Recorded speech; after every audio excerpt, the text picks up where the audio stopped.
Narito ang chikang hindi nyo dapat palampasin. Bakit nga ba mas nakakabuting mapaligiran tayo ng positive people? Para sa mga detalye, bakit nga ba mas nakakabuting makasama ang mga positive people? Kapag ikaw ay napapaligiran ng mga positibo na tao, maaaring magdulot ito ng malakas na epekto sa iyong mood at decision making.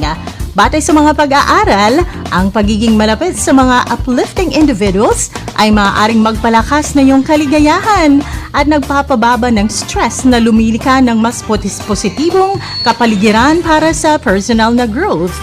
Ang mga positibong tao ay kadalasang naglalabas ng best in you na tumutulong rin sa iyo na mapanatiling motivated and focused.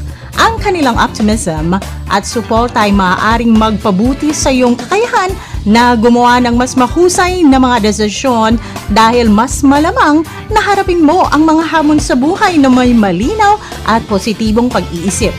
Ito ay humihikayat na nagbibigay rin inspirasyon sa iyo at lumili ka ng isang mas malusog at more supportive atmosphere na hindi lamang nagpapasigla sa iyong kalooban kundi humahantong rin sa smarter choices at mas matibay na relasyon.